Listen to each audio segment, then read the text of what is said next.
Hey guys, Mahal again, and welcome back to the Broadway Saiyan YouTube channel. I'm your host 40, and we're back with another video on the Alchemist code. So this video is going to be a little different, something new, something that I've never done before. I'm going to actually revisit another video that I did, which was the solo challenge on the Lizards of the Lost Kingdom Saburada event on hard, where I soloed it with Shayna, just with her Job 1 class unlocked, because I wanted to show you guys how powerful Shayna is straight out of the box. Now, when I did that video, I did something a little different, where I kind of showed you guys what the build I had was for Shayna, and then afterwards gave you some gameplay with, some hype music in the background. I wanted to try something new, but then one of my subscribers pointed out to me, who goes by the name of Lynn Avezu, so thank you, Lynn Avezu, for this idea. She actually pointed out that the narration does help because she wanted to see, what my thought process was on why I moved specifically on the stage and what to stay away from and things like that, just to keep you guys engaged. So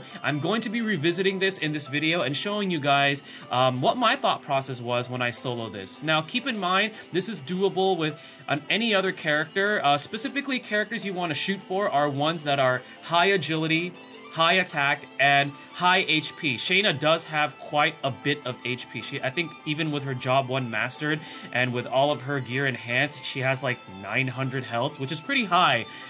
So Holy Brawlers are perfect. So if you don't have Shayna, you can always go with Lucian, or you could even go with Yomi, but keep in mind that they don't have Holy Brawler unlocked straight out of the box. You have to get them all the way to Job 3 to get their Holy Brawler class. You can also try doing this with a range character like Magnus, Regan, or Karis, or even like someone tanky like Vettel or Selena. I think you could do this with Bolt too. The only thing with Bolt is he does hit hard, but he relies on his evasion, and he doesn't really have a lot of survivability outside of his evasion. He gets one-shotted pretty easily, so keep that in mind. But anyways, let's go ahead and tackle this event again. Alright, so I'm going to be using my Shayna, and my Shayna is a little bit stronger than the last time I did this. She's one level higher, and I do have Dragon Cavalier unlocked for her. However, I haven't mastered it yet, so she doesn't have the stat bonuses for it. I want to make sure... Okay, good. We don't have this on auto battle on. Okay.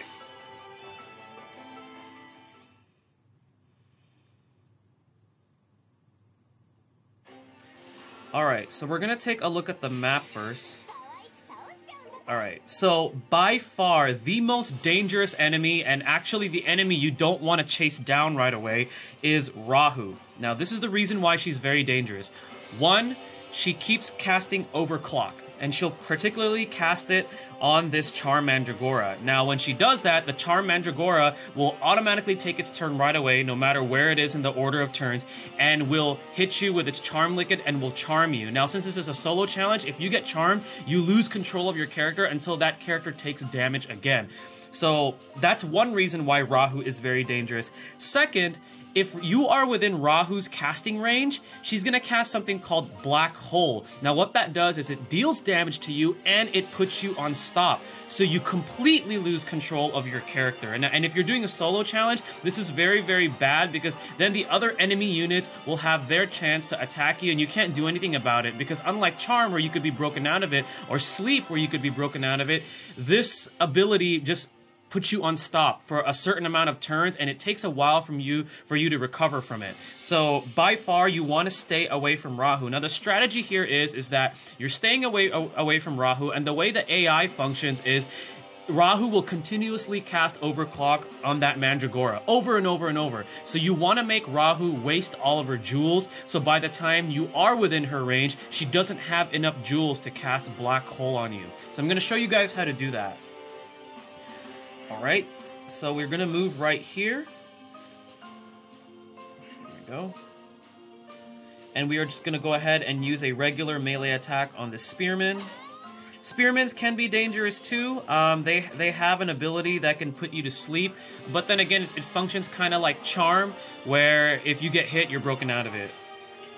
Okay, and cross counter is very important. I have that on my Shayna because it's a guaranteed counter, and as you saw right there, that Mandragora was one-shotted because it attacked me in melee range and I countered.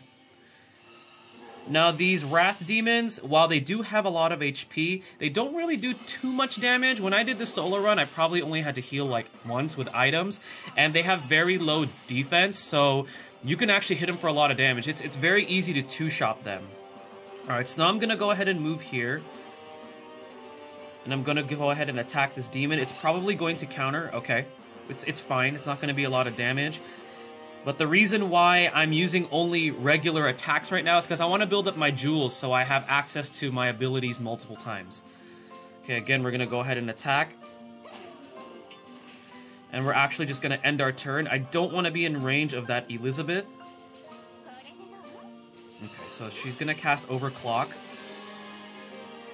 And as you see right here, Rahu is going to continuously cast Overclock on that Mandragora. So she's essentially wasting her jewels casting Overclock on that Mandragora, which is good for us. So now we're going to go ahead and take out this Elizabeth.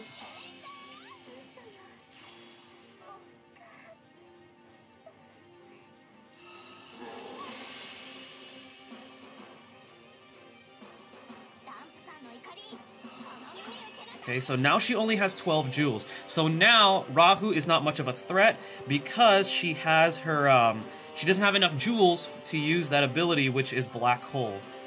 Okay, so I'm actually going to stay here. The reason why I want to stay here is I don't want that Mandragora to shoot me with the Charm Liquid because it's going to mess this whole strategy up. So we're going to use Whirlwind Kick here on this Wrath Demon. Okay, so there we go. Alright, so we forced the Mandragora to move up. And now we're going to go ahead and take out this Mandragora. Alright, so now we are safe from the charm. And then next turn, Rahu's going to move up to me. She's going to attack me, and I'm going to cross counter. And there we go. We took out the most dangerous threat on the map. Okay, so now these Wrath Demons are going to attack. I'm probably going to heal next turn just to keep myself safe. Alright, so I'm going to use a strong potion right here and heal up. I'm just going to end my turn. Okay, so now we're going to go ahead and attack this lizard. Let me see if I can... Okay, Whirlwind Kick's only going to hit within that range, so I'm just going to use a regular melee attack. Okay.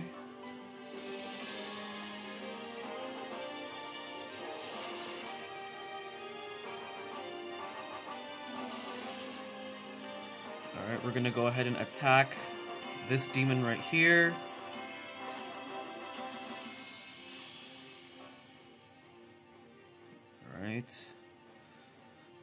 Let's use Palm Shockwave. Yeah, Palm Shockwave would be good. So Destructive Beam is probably their most powerful attack. As you can see, it's doing the most damage. It looks like I actually may have to heal again. I wasn't foreseeing that, but it's okay. Alright.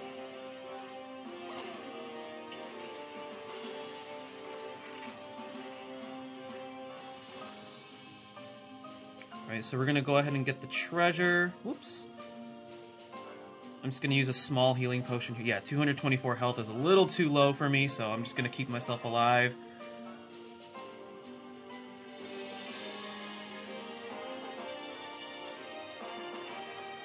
Alright, so because we have high agility, it looks like we're taking our turn again, and we're going to use Supreme Battle Trance, deal as much damage as possible.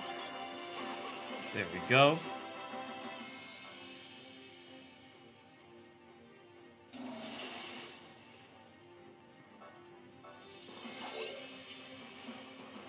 Alright, and that is that. So guys, for those of you who want to try a solo challenge, that is my recommended way. I mean, I'm pretty sure there's other ways that other players have found, but that's my recommended way, particularly with Shayna on how to tackle that event. So just make sure to have that enemy Rahu unit waste her jewels using Overclock on that Mandragora over and over and over and over until she's down to 12, so then that way she cannot black hole you and put you on stop. And then make sure to force the Mandragora to move within range just enough to where you can move to it next turn and attack it, so then that way you can avoid getting hit by Charmed Liquid.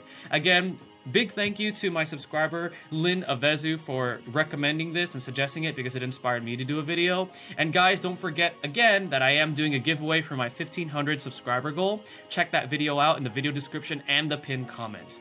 Once again, I am the Broadway Saiyan. My name is 40. Stay tuned for the next video, and mahal, everyone.